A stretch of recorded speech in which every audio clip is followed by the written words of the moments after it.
Саламатсыздарбы? Бүгін бізде қонақта Исмаил Исаков, мұрдағы қорғау министрі, мұрдағы депутат, уақытылы өкмөттің мүшесі, жана 10 жылы шыққан оқиғалар бойынша уақытылы өкмөттің түштік бойынша өкілі болғансыз. Рахмат.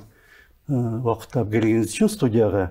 Ертең мына 10 июнь ошол 10 жылдағы оқиғалардың башталған күні.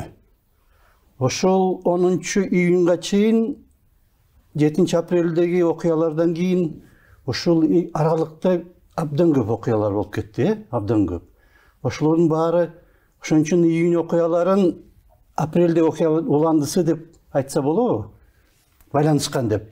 Нарын биринчи жактан чоң рахмат. Атайын чакырып, ошол окуяны эстеп, себеп дегенде 10 жылды өткөн окуя 13 жыл болду. 13. Ошол убакта 15 жашта толгон өспүрүм балдар 16 жашка толуп, аң сезим мындай жетелек, көп саясатка маани бербегендер мына 30га жакындап калды да. Демек биз ошолорго көбүрөөк нерсени түшүндүрүп беришибиз керек. Анан коомдо дагы бир кызыкчылыктын кезепетинен бир тараптуу сөздөр көбүрөөк айтылат да, басым жасалат. Көп нерселер ошондо да камтылбай калган. Жанагы сен айткан ошол убакыттын ичиндеги өткөн окуялар көп жерде айтылбайт да. Сөйтүп айтылса, жанагы стрелкалар башка адамдарга тийип калат да. Ошону тийдирбеш үчүн булар бурганга аракет кылат да. Себептен 7-синде гана айтышат дагы, анан 10-да мындай болду, сепаратисттер мындай кылды, анан күнөөлүү булат деген гана сөздөр кетет да. Бирок эгерде 10 жылдакы Ош окуясына токтоп кетсек, анын тамыры өтө терең. Анын тамыры 90 жылдарга барып такалат да. Ошо жерден тартып чыгат. Себеп дегенде 90 жылдары жана распад, Советтер Союзу распад болгондо, эгемендүүлүктү ала баштагандан кийин, элдин аң сезими ойгоно баштагандан кийин, ар кимиси өзүнчө мындай эркин жашаганды каалай турган учур болуп, ошондой шарт түзүлүп калгандагыдан тартып, анан акыркы ошого келип такалат. Мына ошолордун баардыгын биз түшүндүрүп беришибиз керек да. Вот бир эле мисал. 90 жылы март айында ошол 90 жылы июнь айында болгондо, толук 30 жылдан кийин өттү да Ош окуясы. Март айында мынагы ал убакта жогорку советтин депутаттары деп, Верховный совет деп, Кыргыз Республика Советтер Союзу деп. Ошонун өзбек улутундагы депутаты, расмий первый секретарь Компартия Кыргызстанга Масалиевке кайрылган болчу. Өзбектерге автономия бергиле деп. Расмий ошол 90 жылы. Ошол учурда жанакы Адолот деген партиялар чыкты. Именно ушул эгемендикти алабыз, автономия болобуз деген программадан так жазылган партиялар чыкты, өзбектердин партиялары чыкты. Элдин аң сезими ойгоно баштады. Анан кийин распад болгондон кийин Өзбекстан, Кыргызстан эгемендүүлүк алгандан кийин булар дагы ойгоно баштады. Почему биз албайбыз деп туруп. Жыйынтыгында анан кийин башка өлкөлөрдүн да кийлигишинде 90 жылы июнь айында Сынакыда Ошто да чатак чыгып, ошондо Советтер Союзу эң күчтүү болуп турган учурда, армиясы күчтүү болуп турган учурда дагы мындай тез басканга жетишкен эмес да. Мына ошолордун кайгысы, ошолордун мүдөөсү, ошолордун кеги, ошолордун ичиндеги ызасы баары сакталып калган да. Анан кийин алардын баардыгы ошондой жанагы өсүмдүктөргө шарт болуп калат го, жакшынакай суусу кенен болуп калат, ошондо чыга калгандай, ошондо шартты гана күтүп турушканда, ошодон кийинки эгемендик алгандан кийинки биздин президенттердин жүргүзгөн саясаты дагы ошого кошула баштады. Кандай саясат? Улут арасындагы саясаттары менен.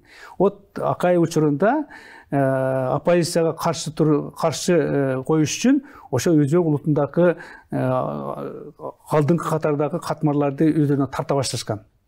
Ошолордун добушун алганга, ошолорду жанагы шайлоого каршы коюп туруп утуп келгенге себебинде компактный жерден алар көбүрөөк алат да менен. Мына ошолордун баардыгы биригип отуруп, Баки учурунда дагы ошондой эле келип калган да. Вот Баки учурунда 2006 жылы жана конституциялык өзгөртүү болобуз деп Бакиев келгенде. Ошондо дагы өзбек улутунун депутаттары өтө көп болгон ошол учурда. 6-7 да? 7. Эки Алишер Сабиров, Давран Сабиров, Алишер Сабиров, Кадыржан Батыров, Абдурасулов, да чөтөрдө да ошонтип болуп, булар даже фракция түзө баштагандар. фракция. Анан ошолор расмий түрдө жана конституцияга өзгөртүү киргизип атабыз дегенде өзбек тилин бергиле деп чыгышканда. Муну баардыгы билишет. Ошондо дагы жана реформа үчүн деген депутаттык топ, мен оюмча ошолдо Сариевдер болсо керек, же болсо Байболдор болгон бу, мен азыр так айта албайм. Ошонун ичинде кимдер бар. Мына ошолордун каршылыгынан гана жанакылар өтпөй калганда.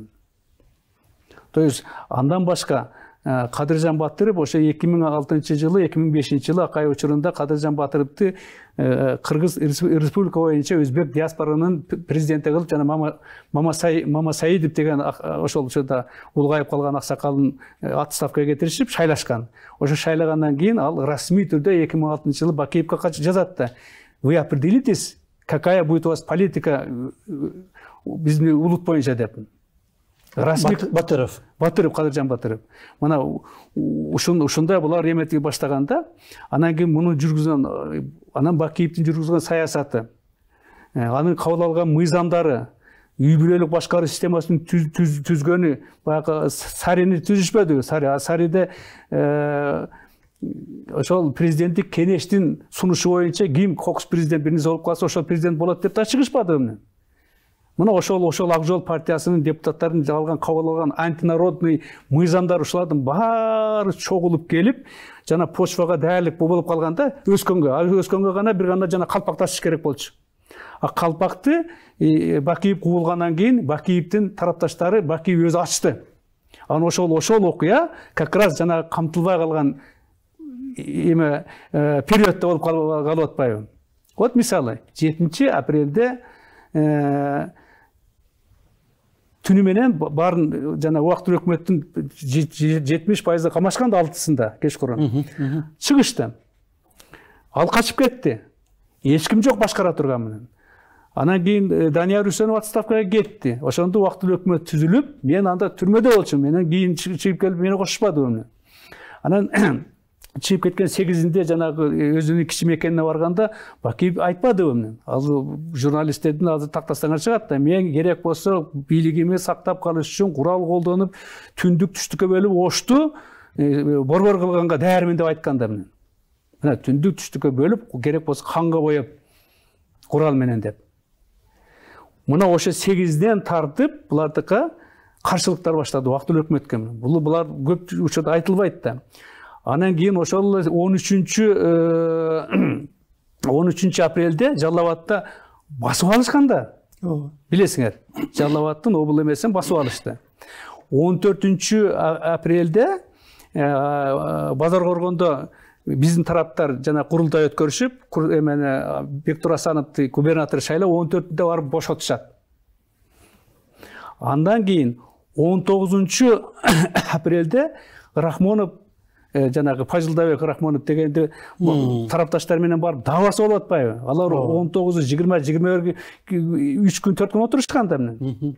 20-сында булар барып жана УВДнын жетекчиси алмаштырды. Ал жерде да машиналар күйүп чатак болгонда. Эми мындай деталдын кереги жок да, мен крупный айтып атам.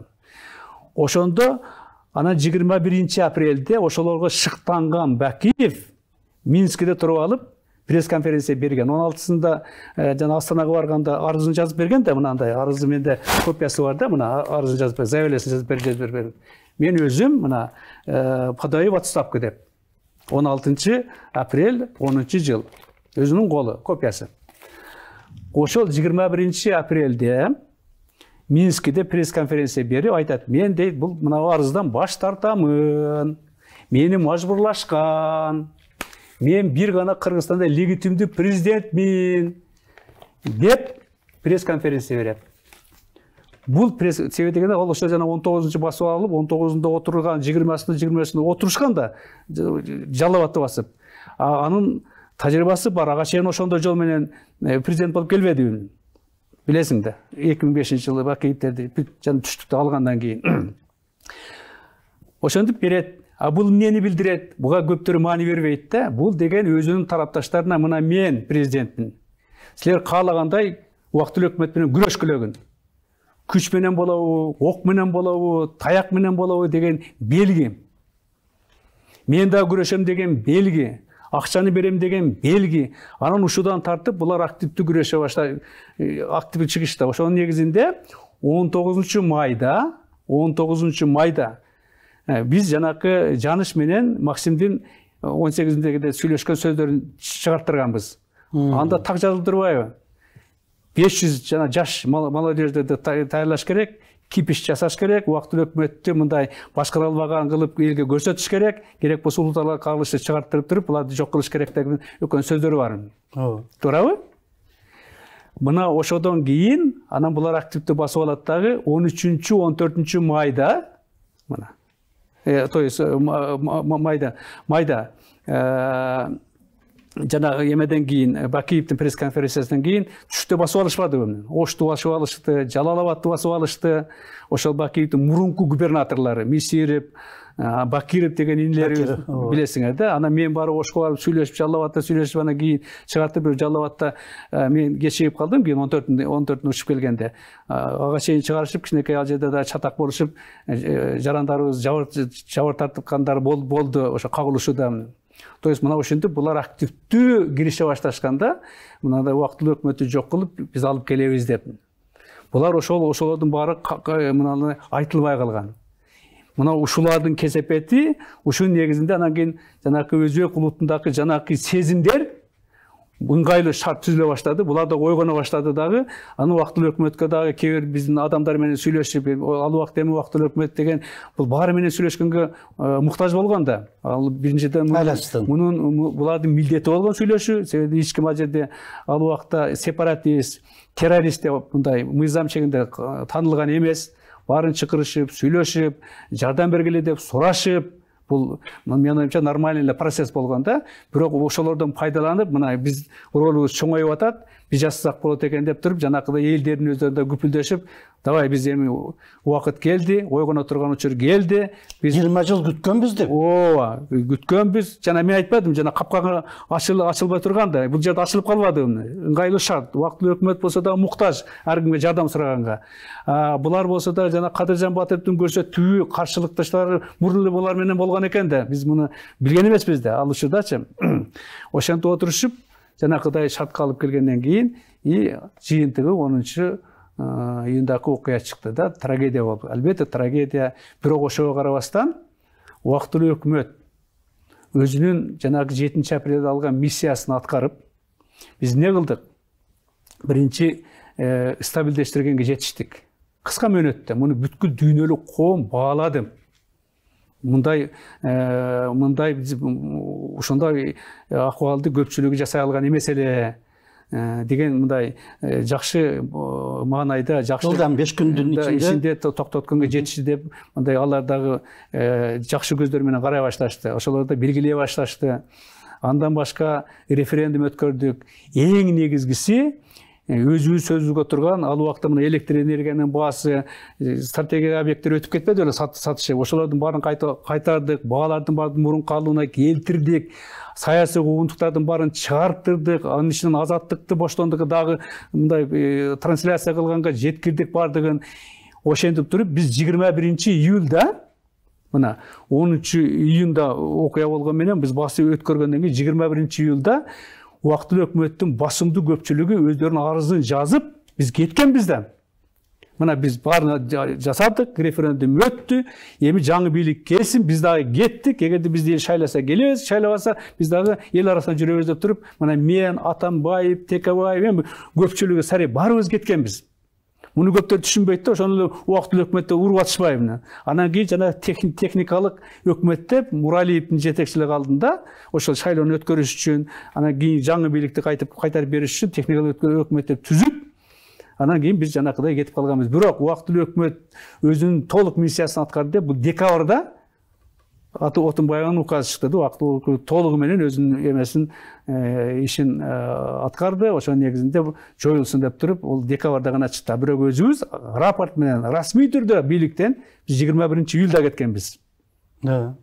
Мына ошондуктан ош окуясына убактылуу өкмөт күнөөлүү тиги деген мунун баары эми болбогон сөз да. Үстүртөн караганда. Да, себеп дегенде ал убакта мындай караганда түштүк регионунда бардыгы Бакиевдин кадрлары болгон.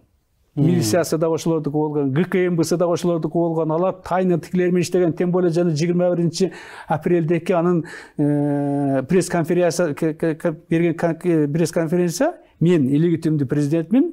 Бир гана менен башка эч ким жок дегенден кийин булар дагы окуй келип калса эмне болот? Bizden de bardı özü jogotот деген ой менен алар тымыздын бардыгы тияката иштеп башлаганда. Мына ошонун негизинде анын тарапташтарына мындай дух берип, көтөрүлгөнгө эки тараптан, тигилерге баягы күткөн өздөрүнүн эңсеген максаттары калпы жанакы казандын капкага ачылып калгандай болуп калды дагы, ошонун баары бирип, андан башка үчүнчү күчтө деп коебуз биз. Башка өлкөлөр дагы абдан чоң кийлигишти. Кийлигишип, себептен Кыргызстанда демократический өлкө болбосун, парламенттик өлкө болбосун, биз мындай өлкөбүз, буга жол бериш керек эмес деген алар дагы киришти. Криминалдар киришти, себеби дегенде жана сфера влияния болот экен да, бул бийлик алмашканда алар деле алмашат да. Ошондо алар киришти, диний көз караштардагы алар дагы диний эмелер жактан киришти, шунун баары чогулуп келип туруп анан чыкты да. Ошондо биз жанакыдай бир кичинекей кусокту алып чыгып, ушул гана ушул деген бул таптакыр акылга сыйбаган иш, түшүнбөгөн иш, билбеген адамдар гана ошону айтат да. Иликтесе ошону терең иликтеп келиш керек да. Андан кийин дагы эң негизгиси ошол жана 20 жыл күттүк дегенде булар чындыгында дагы да жакшы даярдашкан. Жакшы даярданышкан да, себеп дегенде алар адвокаттарын даярлаган экен, жана видео материалдарды, тигилердин бардыгын, фактыларды булар жанагы тергөөчү кандай жүргүзсө ошондой жүргүзүп жүрүшкөн экен да. Биз кыргыздар андай болгон эмес да, кыргыздар келди, ыйласа өлгөндөрүн өздөрү ыйлап туруп камага эметип коюшту, көңүл бурбай кетип калышкан. Аны чоң бир мындай кулактандыруу кылбай эле элге көрсөтүп отурбайбы. Ооба.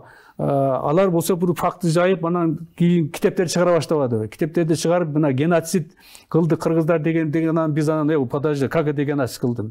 Деп себебинде фактыларды билебиз да. Кой анда деп туруп биз анан көп нерсеге жанакы көңүл бурбай, же болбосо көңүл бурсак да аны кийинкиге калтырып кой болбойт экен. Биз ошол маселени карайлык деп туруп, анан жанакы фактыларды эки тараптан тең иликтеп чыксак, көрсө кыргыздардыгы кайтып мындай жабыртаткан көбүрөөк болуп калып атпайбы. Анан ошолордун баарын көрсөтүп, дүйнөлө койгула, булар факты менен мына фактылар деп, мына Отунбаеванын ошол жердеги эмгеги, ошонун авторитети ошонун негизинде гана эметип калды да. Муну көпчүлүгү мындай айткандан каалабайт, аларга жакпайт да. Бирок болгонун биз айтып турушубуз керек, ушундай.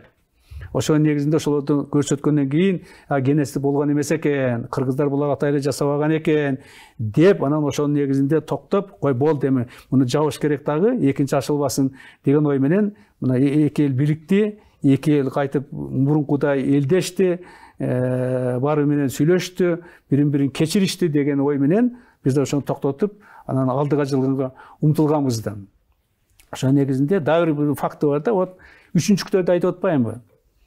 9 июнда мына Россиянын президентинин өкүлү келген, Урушайла деген. 9-unda алар эми 8-inde келишкен, 9-unda мен Урушайланы кабыл алдым да, министр. Окуя эртең башталат, бүгүн жолугуп атасыздар. Бүгүн жолугуп атам, жолукканда ал менен сурап атпайбы? Исмаил Сакыпович, эгерде ушундай конфликт чыгып калса күчүңөр жетеби деп. Ана мен анда маани берген эмесмин. Бирок жанакы массовый басып алуу болуп атканда, митингдер чыкканда, ар бир 2 күн, 3 күндө митинг болуп атканда, апрель айында ар бир 2-3 күнү болгон да. Май айында ар бир 3-4 күнү болгон митингдер бизге каршы. Биз ошону айтып атса керек деп, да, албетте күчүбүз жетет. Бирок бизди көбүнчө эл колдойт. Биз элге ишенебиз.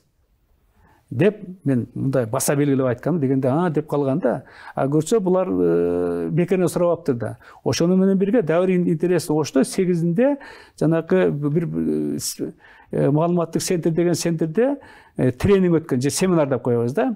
Жана массалык медиалар эгерде конфликт болсо, ошолорду кандай чагылдырыш керек деген темада өтүшкөн.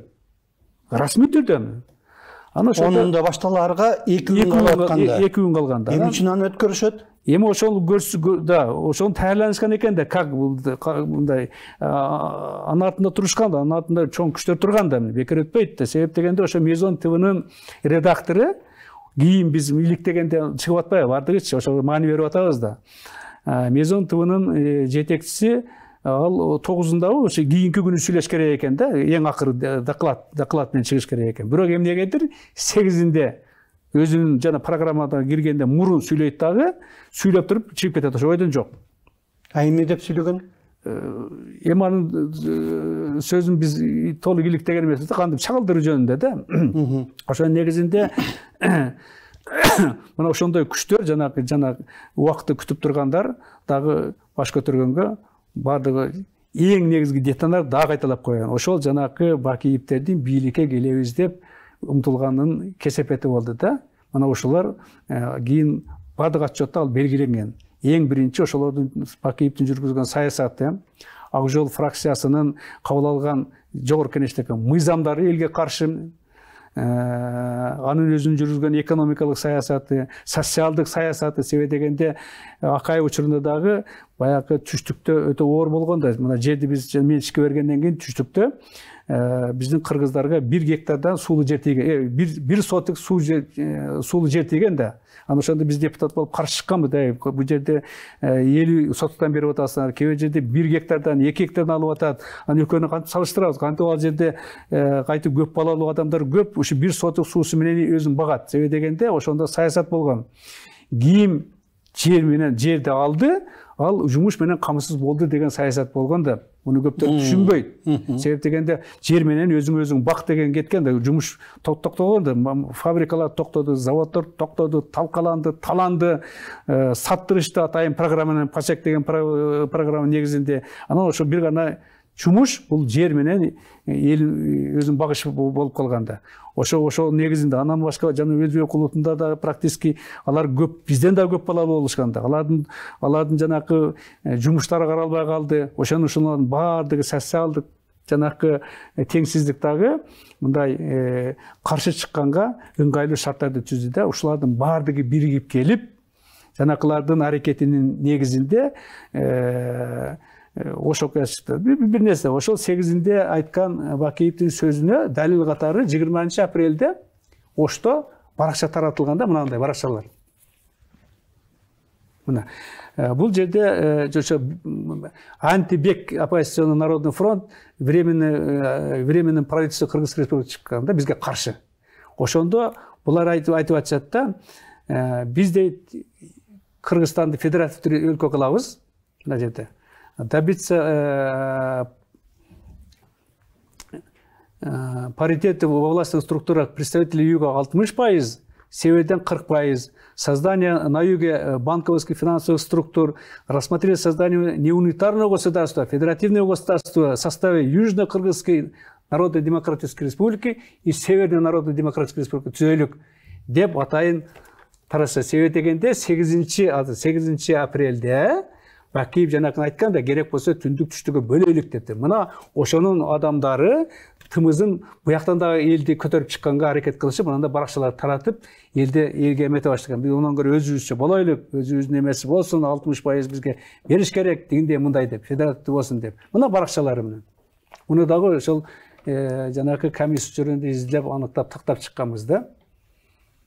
Элдин арасында таралган, 20 апрелдеби, 26-дейби? Бул 26 келип түшкөнү го. Ооба. Атак 20 апрелде чыгарылган да булар. Южно-Кыргызская Народно-демократическая республика. Да. Северо-Кыргызская и федеративное государство КР дейт. О, мына. Себеп дегенде ошол жанакы айткан сөзү, Бакиевдин айткан сөзү, бул маани берилбей калган да. Бирок анын тарапташтары, анын жанакы балдары, инилеринин аракеттери негизинде биз кандай болсо дагы убактылуу өкмөттү мындай жок кылганга аракет кылайлык деп алсыздандырып, анан буларды алсыз башкара албай калды, анан эл өзүрө кууп чыгат деген саясатты жүргүзөбүз деп ушуларды жасаттырып, именно ушунун кесепетинен жана ошол окуясы чыкты. Ошонун негизинде биринчи орунда эң чоң күнөөлүү именно ал жана анын тарапташтары да. Бул көп жерде айтылбайт, айткылары келбейт. Азыр дагы чыгып атышпайбы, биз 7 апрелде иликтейбиз деп бирөө жанакы Исабеков чыкпадыбы? Бир комиссия түзүп, түзөм мен иликтейм деп чыкты да. Анан мен ол иними аятан көрү, иним онон көрө унчукпай эле жүрсөң жакшы болот эле деген оюмда калды. Мына чыкырганы жакшы болуп деп расмий айтып коеюн да. Анын өзү ким эле ошол учурда. Ал Ак Жол партиясынан депутат болгон, вице-спикер болгон. Анан ошол Ак Жол партиясынан болгон вице-спикер 7 апрелди мындай так иликтеп чыгат деп ким ишенет? Мүмкүн иликтеп чыгат.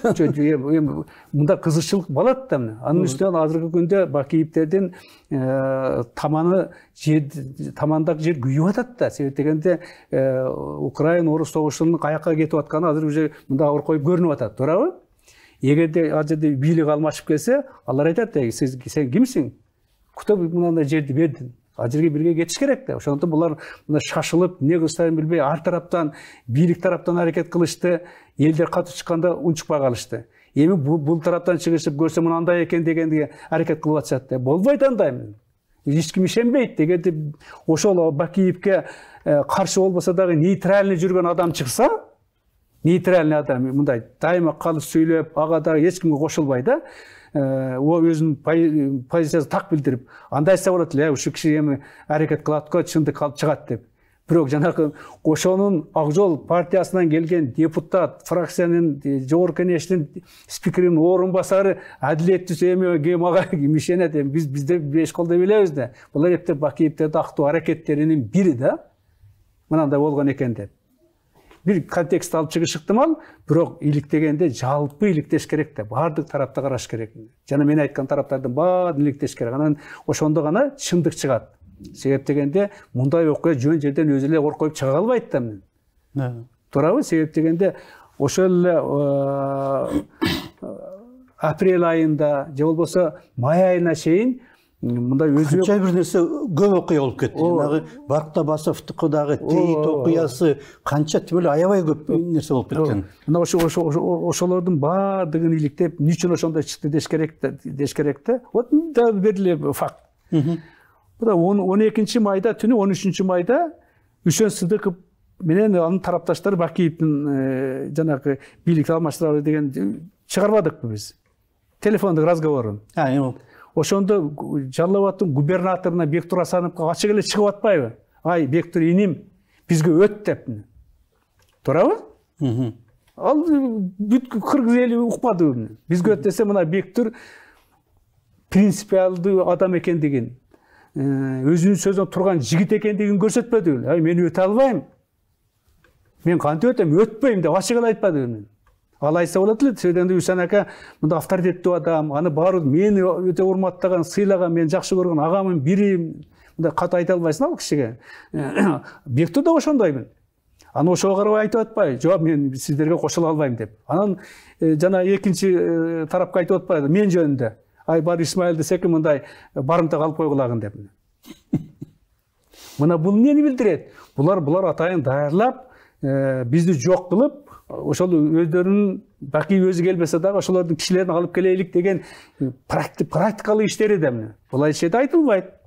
Мына ушулар биригип келип туруп, жанакыларды чыгарды да. Анан кийин мен апапмын деген, бул эми өзү жомок да.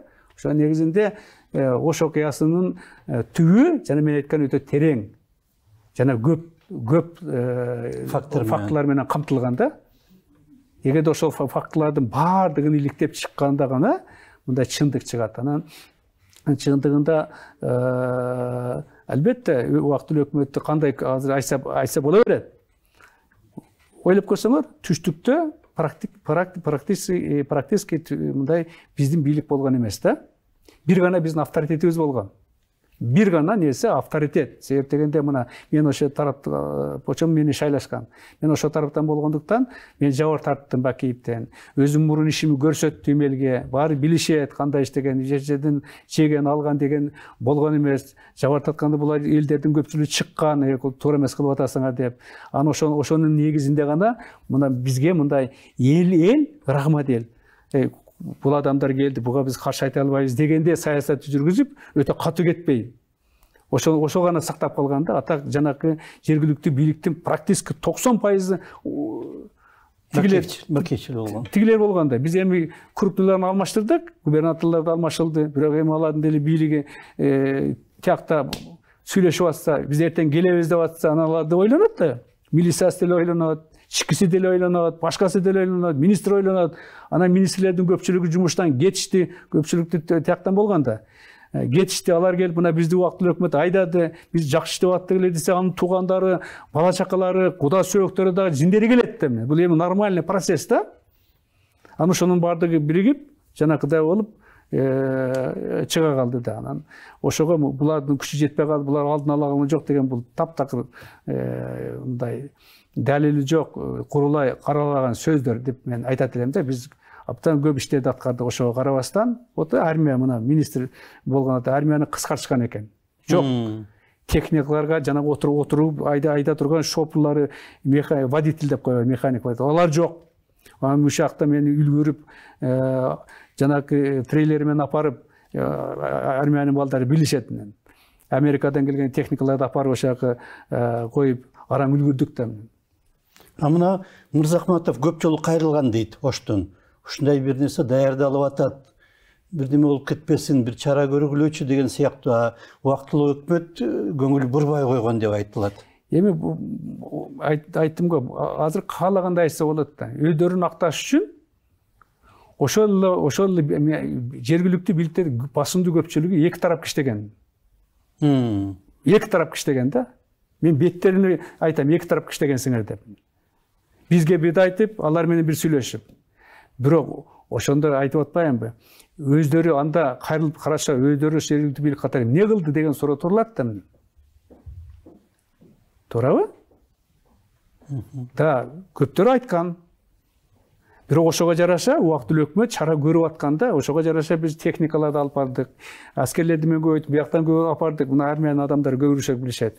Өзүбүзгө мындай ишенген адамдарды жанагы кээ бир ключевой кызматтарга койдук, жок дегенде сен ошону карап тургун деп. Андан башка эмне кылыш керек? Сен жөнөкөй ок менен атпайсың да өзүңдүн элиңди. Ал вообще мындай мыйзам боюнча уруксат берилбейт да. Жанагы спецсредства деген МВДда такыр болгон эмес, чогулган элди жанагы газ менен, суу менен, жанагы резиновый ок менен мындай тараткан ишерде болгон эмес да. Анан кантип ошол элге каршы чыккан элге каршы бир гана нерсе жанагы боевой күжүрмөн окторду колдонушуң керек да. Анда колдосоң сен кылмышчы болосуң да. Эл аралык курал тараткан деген да сөздөр бар. Кыргыз тарапка курал тараткан, анан ошон үчүн жанагы көп каза болуп кеткен деген. Эми бул дагы жалган нерсе да, айтылган сөз. Мына бирок ошол Бакиевдин тарапташтары андан башка карапайым эл ошо кыргыздарды тоноп атат, өлтүрүп атат дегенде 90-жылда чыккан. Мына өзгөчө мына менин жердештерим Алайдан, Каракылжадан толуктар таза эл болушат да. Алар баягы бизди талкалап атат, биздин туугандарды ушундай кылып атат, булар келип үйүн өрттөптүр, өлтүрүп кетти, тигилип десе, тоодон түшүп алып ошол жерде жолдо эмне жолукса ошонун баарын тартып алып келишкен да. Мына 10-жылда эле ошондой болду да. 90-жыл өзгөчө. Булар башка ой менен келишкен. Булар атайын өзбектерди атабыз жок кылабыз деген эмес да. Булар ошолорду коргойбуз деп келишкен. Да, алган фактлар болгон. Эми ошону күч менен тартып алган фактлар болгон. Аны иликтегенбиз. Бирок ошолордун баары жазаланышты. Бирок алар атайлы биз бийликми алгыла деп берген эмеспи да. Мен үчүн менин өзүмдүн жердештерим жаман көрөт. Жаман көргөн ошол учурда да. Эми түшүнүп алса керек. Азыр мына ушул уккандар ойлосо, жанакы Фуркатка именно менин жердештерим келиптир. Аябай көп. Анан мен вертолет менен Азимбек болуп бардык, учуп барып. Түштүгө балдар азыр мына армия биз келдик, аскер кызматтар келип атат, жолду бошоткула, бизге мында тоскоолдук кылбагыла деп мен чыгып сүйлөдүм да ошонун алдында вертолеттен түшүп. Эл болсо ал жерде чындыгында жарадар болгондорду алып кетип атат, окко учкандарды алып кетип атат, мынандай болуп атат, ака, курал бериңиз дегенде мен болбой койгом да, силерге берсем мен кылмышкер болом. Силер кылмышкер болосуңар кийиминен. Онон көрө кетип калгыла, мен бербейм деп ошого карабай так ачык айткан, кийин ошону айтып жүрүшпөдүбү? Исмаил Сакыш бизге курал бербей, тилерге кошулган десе, тигилер болсо жанагы сен айткан сөз айтып жүрүштү да. Исаков болсо өздөрүнүн кыргыздарына курал берип, бизди жок кылдырган деп эки тараптан тең бизге атака болуп, жана шайлоодо ошону айтып жүрүшпөдүбү? Эгерде ошондой болгондо, анда жанагы геноцид болду деген бул далил болот эле да. Бирок да техникаларды тартып алган учурлар болду. Бирок аларды тартып алганда атайлап биз барып өзбектерди жок кылайлы, же башка улутты жок кылайлы деген аларда ой болгон эмес. Алар өздөрүн эмелерди колдойбуз, мындай коргоп калайлык деген үмүттөр тоодон түшкөндөр болушкан да. Анын бардыгын иликтеп чыкты. Бардыгы кээ бирлери өздөрүнүн жазасын алышты. То есть бул эми жана чатакта аргандай экен да. Бирөө билип барат, бирөө билип барат. Менин тууганымы өлтүрүп кетиптир десе, любой эле барат да. Ошондон тияктан да сүрүлүп түшкөн да. Мына ошону да булар колдонуп кетишти да. Эки тараптан колдонуп кетишти. Давай мындай кылып атат, көрдүңөрбү, булар тиякка кошулуп атат деп, тигилерди күттөп коет. Алардын жанакы аң сезимдери, ички жанакы мен коргойм, мен намысым, менин тууганым эметип атат, булар мынтип атса дегенде кетет да. Муну биз жакшы түшүнөбүз да. Ошонун негизинде ушулардын баардыгы биригип туруп чыккан нерсе да. Ошонун баарын токтото албай калды деген бул мындай акылга сыйбаган иш да. Биз ошону токтоткон үчүн мына 15-inde практически токтонду. 75.000ден ашты, 75.500 адам чыгып кеткен болчу. Чыгарадан. Ошо чыгарганда дагы биз мына Каримов, Ислам Каримовду абдан жакшы саясат жүргүзгөндө ошондочу биз абдан ыраазы болгонбуз. Ошондо дагы биз ошо өзбек туугандардын чек арачылары менен биргеликте урушпай, ошолорду көрүп туруп, экөө бир команда болуп турушуп чыгарттырдык. Тияка. Жабыртатпасын деп. Чыгарттырып, ошону кийин 26-сында, практически 26 акыркысы 26 июнда алып келдик. Кайра алып келдик. Бул эми мындай болгон эмес да. Кылдым. Мунун бардыгы ошол өкмөттүн иши да. А жанагы 3-чү тарап деп атпайсызбы?